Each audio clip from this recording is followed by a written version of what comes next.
Assalamualaikum warahmatullahi wabarakatuh. Eh, Hari ini saya akan bahas tentang sejarah perkembangan komputer dalam mata kuliah pengantar aplikasi komputer. Baik, langsung saja perkenalan terlebih dahulu. Ya, karena ini di pertemuan pertama. Nah, ini nama saya Juhairi. Ya, saya punya hobi desain grafis dan jualan. Saya punya pesan ke setiap mahasiswa yang saya ajar. Ada dua hal yang saya selalu pesankan ke mahasiswa saya. Ya, yang pertama adalah jangan mengandalkan ijazah, kita harus punya keahlian, ya kita harus punya skill saat ini. Kemudian yang kedua, jangan individu, ya jangan individu, kita harus bisa bekerja sama dalam tim, kita harus bisa berkolaborasi buat akhirnya kita bisa menyelesaikan tugas dengan lebih banyak lagi. Baik, hobi saya jualan, kemudian juga desain grafis, dan pendidikan saya ambil kuliah S1 di Universitas Islam Negeri Syarif Hidayatullah Jakarta. Saya ambil teknik informatika, maka itu gelar S1 saya Eskom. Kemudian S2 saya kuliah di Unpam, ya saya ambil magister manajemen. Kemudian S3 saya di Universitas Persada Indonesia, ya saya ambil dokter di sana, lulus 2007. Nah, kemudian ini moto hidup saya, optimalkan segala apa yang kita punya. Ya, ini membekas sekali bagi saya. Moto hidup ini saya punya sejak saya SMA sampai saat ini. Kemudian pekerjaan saya saat ini adalah web design dan online marketing, selain saya mengajar di Universitas Pamulang. Kemudian yang berikutnya ini nomor telepon saya, dan ini alamat email saya, dan yang paling bawah adalah Instagram. Baik, langsung saya ke berikutnya. Ya, ini aturan perkuliahan saya hampir sama dengan mata kuliah yang lain. Ya, yang 2 SKS. Ya, aplikasi komputer ini 2 SKS. Yang pertama kehadiran 10%, ya tugas mandiri 20%, UTS 30%, UAS 40%. Ya. Nah, keempat komponen penilaian ini harus ada, ya. Ada kehadiran, tugas mandiri, UTS, kemudian UAS, ya. Ke semua komponen ini harus ada, ya, karena kalau salah satunya tidak ada, ini sudah otomatis di sistem itu kita mendapatkan nilai E, ya, atau tidak lulus gitu. Maka itu biasanya saya akan kasih tugas ke kalian, kemudian UTS sama UAS. Keempat komponen penilaian ini harus ada. Baik, kita lanjutkan lagi ke berikutnya. Nah, standar kompetensi, ya. Di aplikasi komputer ini kita membahas tentang sejarah perkembangan komputer, pengenalan komputer, kemudian materi tentang Office. Saya kira ini tidak terlalu sulit, ya. Materi pengenalan komputer berarti kita tahu sejarah komputer, kemudian sistem informasi berbasis komputer, ya, hardware, software, kemudian juga internet, ya, sampai ke sistem operasi. Baik, kemudian Office juga sering kita gunakan dalam keseharian kita. Saya kira ini juga tidak terlalu sulit, ya. Biasanya kita sering gunakan untuk perkuliahan atau juga tugas keseharian kita di pekerjaan, ya. Mengetik dengan menggunakan Microsoft Office Word, ya, presentasi menggunakan Microsoft Office PowerPoint, kemudian laporan keuangan kita gunakan Microsoft Office Excel. Ya, saya kira tidak begitu sulit. Saya tinggal menyamakan saja keahliannya tentang hal tersebut, ya. Nah, mengapa kita harus belajar komputer? Nah, komputer ini menjadi keahlian yang minimal yang kita harus punya saat ini, apapun pekerjaan kita, ya, karena hampir di semua bidang pekerjaan yang ada sekarang ini menggunakan komputer, ya, apapun, ya. Kalau kita perhatikan di info lowongan pekerjaan saat ini, ya hampir di semua info lowongan pekerjaan yang ada ini menggunakan komputer atau mensyaratkan mampu menguasai komputer, ya. Kadang kalau kita lihat informasi lowongan pekerjaan di koran, di TV, di internet, kadang suka mensyaratkan mampu menguasai komputer, mampu menguasai Office, Word, Excel, PowerPoint, mampu surat menyurat menggunakan email, ya, terbiasa dengan internet, ya. Kemudian juga mampu menguasai desain grafis, Word, Photoshop, CorelDRAW, ya, CorelDRAW dan lain-lain. Itu dia mengapa kita harus belajar komputer, ya, buat akhirnya kita bisa produktif, buat akhirnya kita bisa berdaya saing, ya. Bagi kalian juga yang bekerja atau juga berwirausaha, komputer ini menjadi penting.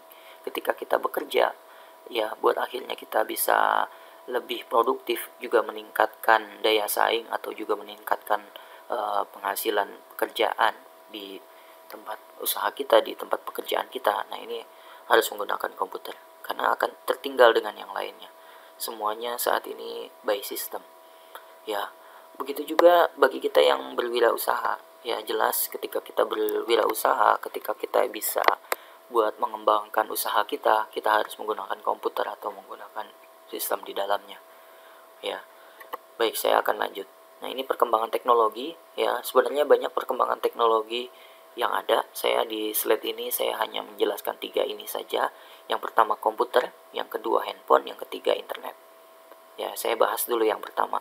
Ya, komputer. Komputer ini menjadi keahlian yang minimal yang kita harus punya saat ini buat akhirnya kita bisa berdaya saing. Kalau kita perhatikan, ya, saya yakin kalian pernah belajar komputer dari mulai sekolah dasar dulu, ya, atau SMP sudah mulai belajar komputer. Itu juga diceritakan sama gurunya sejarah perkembangan komputer. Nah, komputer pertama kali dulu diciptakan itu panjangnya aja sampai 30 meter. Ya, tingginya 3,4 meter, ya, besar sekali, luas sekali, lebih besar dibanding ruangan kelas yang kita punya di Universitas Pamulang. Ya, nah, komputer yang sebesar itu dulu hanya digunakan sebagai kalkulator saja, ya, dengan kecepatan yang sangat lambat, kemudian juga kapasitasnya yang kecil. Nah, butuh listrik yang sangat tinggi. Ya, kalau kita baca sejarahnya itu untuk menjalankan satu komputer itu butuh satu daya listrik untuk kebutuhan satu kecamatan. Ya, nanti kita bisa detailkan di sejarah perkembangan komputer gitu. Nah, kemudian saat ini di 2020, ya, komputer udah bisa kita bawa-bawa seperti laptop, ya, dengan kapasitasnya yang besar. Ya, memori saat ini minimal itu 1 giga. Ya, saya teringat sekali dulu ketika bikin skripsi. Saya skripsi itu 2007, ya. Itu saya gunakan memori 512 megabyte, ya. Nah, saya membuat skripsi itu bikin video editing. Ya, saya ingat sekali ketika saya, kalau kita ngambil video gitu ya, ketika kita bikin video editing berarti kita ngambil video-video dulu, kemudian kita edit-edit, potong-potong, kemudian digabung. Ya, kemudian proses menggabungkannya itu namanya proses rendering. Ya, saya membutuhkan waktu 1 hari 1 malam untuk ngerender video tersebut. Ya, saya tunggu, ternyata pas ketika jadi, ya, videonya itu ngeblank. Ya, gambarnya hitam, ada suaranya. Dan saya ketika ngedit video itu kan bukan cuma satu, saya bikin beberapa video, ya. Ada salah satu videonya, saya bikin belasan video waktu itu, ya. Ada salah satu video yang lain, ya, ketika jadi videonya, ya, kalian pernah melihat atau menyetel VCD yang bercak-bercak, ya, kita punya VCD yang rusak itu ketika dijalankan perpet-perpet, ya. Ya, nah itulah, ya. Jadi saya tunggu 1 hari 1 malam pas ngerendering, ya, pas jadi seperti VCD rusak, ya. Nah, itu menggunakan 512. Kalau saat ini kita minimal 512, 1 giga, ya, bahkan di handphone juga sudah dengan mudah kita bisa editing video. Ya, handphone sudah hampir seperti komputer saat ini. Begitu. Kemudian juga dengan harddisknya yang juga besar-besar saat ini. Ya, dulu harddisknya ya 1 giga, 2 giga dan seterusnya. Nah, kemudian saya mau katakan teknologi kalau baru keluar itu harganya mahal. Ya, kita pernah dengar dulu, ya, kalian mungkin juga pernah bisa searching, kita kenal ada yang namanya Pentium 1, ya, Pentium 2, Pentium 3, Pentium 4 gitu ya. Nah, Pentium 1 ketika baru keluar dulu kalian bisa searching, harganya itu belasan juta. Ya, 11 juta, 12 juta, 15 juta. Nah, saat ini kalau kita dikasih Pentium 1, ya, kita buat apa? Ya, Bang, sini Bang, kita kiloin saja gitu ya. Nah, karena berat dia, dan kita tidak bisa install Pentium 1, install Office, ya, berat sekali. Ya, atau kita gunakan hard disk apa namanya 250 giga kita atau 500 giga kita di colok di Pentium 1, ya, dikoneksi di Pentium 1, ternyata dia tidak terbaca ya, atau kebacanya cuma berapa giga saja gitu. Nah itu komputer ya, perkembangan teknologinya. Nah kemudian saya lanjut deh, kalau komputer belum terlalu berasa ya, handphone. Nah handphone hampir saat ini hampir semuanya punya handphone. Jarang kita temukan handphonenya yang saat ini kalian punya yang cuma bisa telepon sama SMS saja, itu sudah jarang sekali ya. Rata-rata handphone kita Android, bisa multimedia, bisa foto, bisa video, bisa sosial media ya saat ini ya.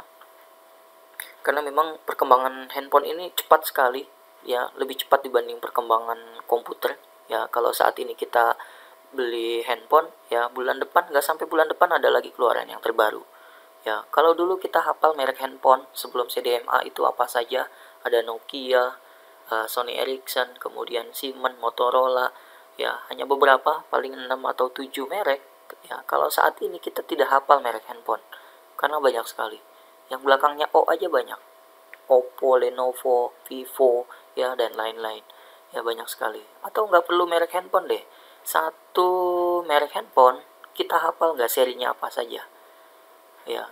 Katakanlah Samsung, kita tahu nggak seri Samsung itu apa saja ya, banyak sekali. Yang seri S aja sampai S berapa sekarang, S10 ya plus ya, banyak sekali serinya. Nah itu dia handphone.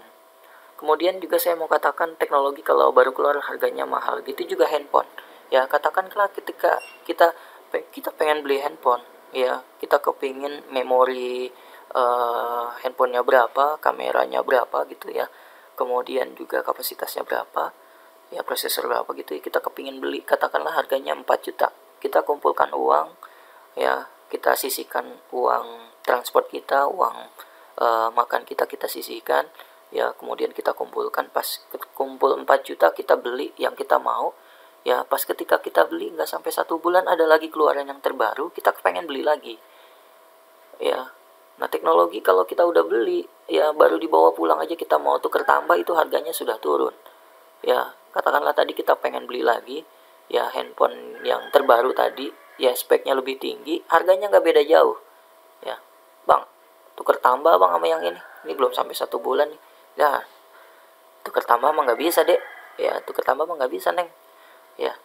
Ya kecuali kalau itu 1 juta deh, wah belum sampai 1 bulan kita beli 3 juta ditawar, kita beli 4 juta ditawar 1 juta, aduh gitu ya. Seperti handphone BlackBerry ya, bagi kalian yang dulu pernah beli handphone BlackBerry ya, oh luar biasa tuh ya. Dulu BlackBerry kalau pas baru keluar itu harganya 5 juta, 6 juta, bahkan sampai ada yang belasan juta gitu.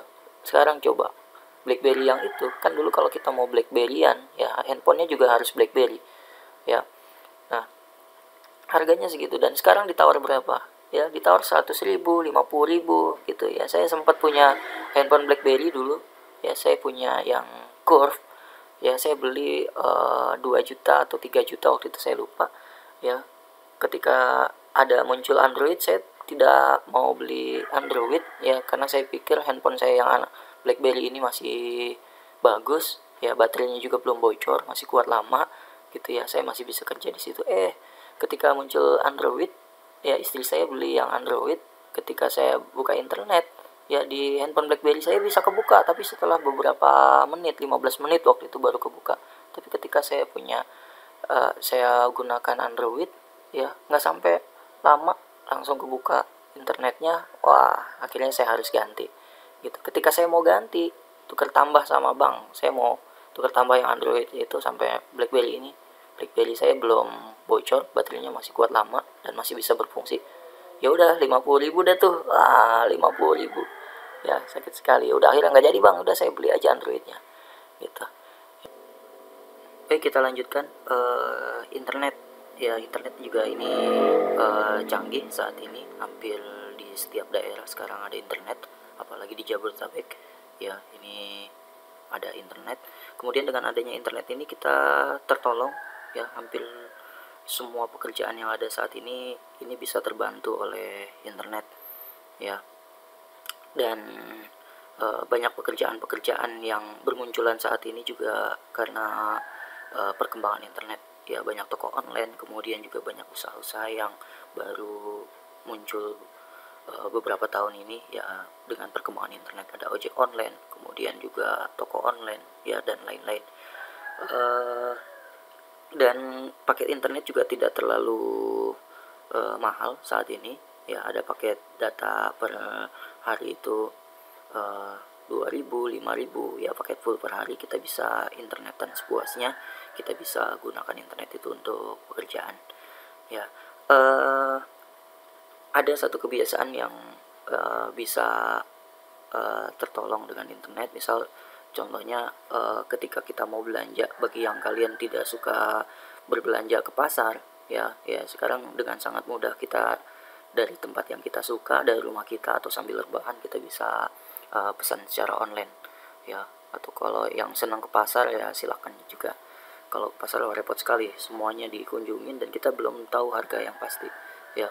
Kalau di internet kita sudah tahu juga harga ya. Ketika kita mau beli barang, kita cukup tahu mau apa mereknya, kemudian juga modelnya apa, kita cari di mesin pencari atau di marketplace ya, atau di Instagram ya. Kita cari merek yang kita mau, modelnya, kemudian kita cari harga yang paling murah ya.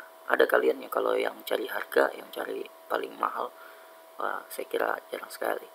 Udah pilih mana yang paling murah, kita ambil. Tinggal dilihat tokonya terpercaya atau tidak ya. Saat ini mudah untuk mengetahui toko yang terpercaya. Kita lihat apanya? Kita lihat ratingnya ya, bintangnya banyak atau tidak. Kemudian kita lihat komentarnya, komen-komen di bawahnya atau testimoninya. Kalaupun banyak komentar ternyata ada salah satu atau dua yang komentarnya negatif ya, kita agak sedikit ragu. Nah saat ini untuk ragu kita mau transfer pun ya, saat ini ada fasilitas COD ya, jadi kita bisa bayar di tempat ya. Pesan datang, ketika barang datang baru kita bayar. Nah itu untuk menghindari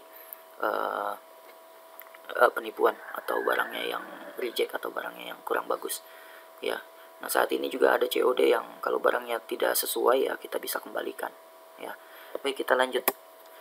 Nah ini materi yang kita pelajari di aplikasi komputer. Ada sejarah perkembangan komputer, sistem informasi berbasis komputer, hardware, software, communicationware, internet, operating system Windows, kemudian Microsoft Office ya. Kalian bisa lihat, kemudian bisa dilihat nanti di e-learning untuk masing-masing materinya ya. Kita lanjut ke sejarah perkembangan komputer. Nah ini dari generasi pertama. Komputer itu ada generasinya. Nah ini generasi pertama ya, ini di tahun 1946 sampai 1959. Teknologi di generasi pertama adalah vacuum tube.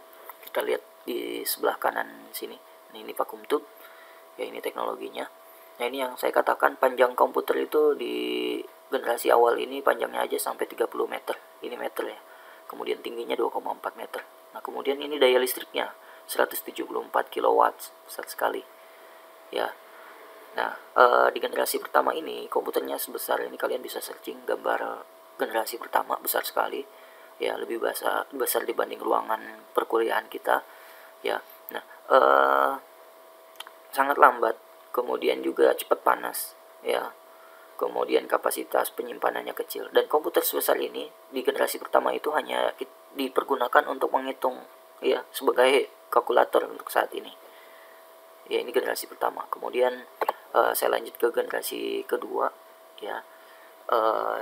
Teknologi di generasi kedua adalah transistor. Kalau tadi vacuum tube ya, nah berikut ini di generasi kedua adalah transistor. Ini gambarnya ya, diperkecil lagi ya, lebih kecil dibanding generasi yang pertama ya, walaupun masih tetap bisa dikatakan besar kalau untuk ukuran saat ini ya. Nah ini sudah mulai ada pemrograman tingkat tinggi, ada COBOL, Fortran, Algol ya. Kapasitas memori utamanya sudah cukup besar ya, proses operasinya sudah mulai cepat ya, membutuhkan lebih sedikit daya listrik ya. Nah ini dia teknologinya, transistor generasi kedua. Kemudian di generasi ketiga ya, ini ada generasi ini teknologinya adalah IC atau integrated circuit. Nah ini integrated circuit seperti ini. Ini cikal bakal prosesor ya, cikal bakal prosesor yang ada saat ini ya. Kemudian pemrosesan lebih cepat, kapasitas memori lebih besar ya, penggunaan listriknya lebih hemat ya, fisiknya lebih kecil. Nah ini udah mulai kecil sekarang tampakannya. Sudah mulai bermunculan aplikasi software. Nah, ini di generasi ketiga. Ya, kemudian di generasi berikutnya, ya di generasi keempat tahun 70-an ini sudah mulai dikembangkan. Ya, kalau tadi IC, kemudian berkembang lagi menjadi large scale integrated atau LSI. Ya. Jadi kalau kita perhatikan perkembangan teknologi dari generasi 1 sampai generasi keempat ini mengecilkan fisiknya, kemudian membesarkan kapasitasnya, ya, mempercepat kinerjanya, gitu dia. Nah, itu yang dikembangkan. Makanya sudah mulai ada, kalau tadi IC, ini LSI, kemudian sudah mulai dikembangkan mikroprosesor, ya, semikonduktor yang berbagai bentuk chip untuk memori komputer. Nah, ini tampakannya sudah seperti komputer, ya, tidak terlihat seperti komputer ini. Ya, berikutnya di generasi kelima. Kalau tadi yang keempat, ini generasi kelima mulai tahun 90-an, ya. Ini very large scale integration, ya, atau VLSI. Ya, ini adanya mikroprosesor dan semikonduktor. Kemudian komputer generasi ini mengembangkan komputer yang cakap dengan manusia, ya. Ini sudah mulai Pentium 1, 2, 3, 4 dan seterusnya, ya, yang kita gunakan saat ini di generasi kelima. Kemudian yang terakhir, ya, generasi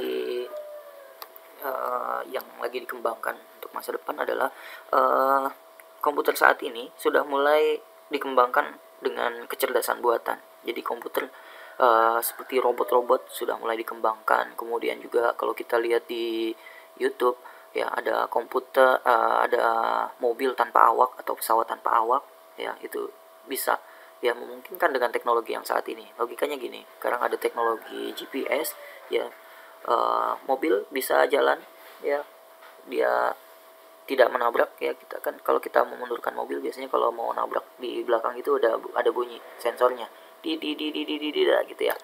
Nah, begitu juga yang lagi dikembangkan saat ini. Kemudian dia bisa jalan tanpa awak juga dengan teknologi GPS. Dia bisa jalan ke daerah manapun, ya, asalkan sinyalnya, infrastruktur internet sudah terpenuhi, ya.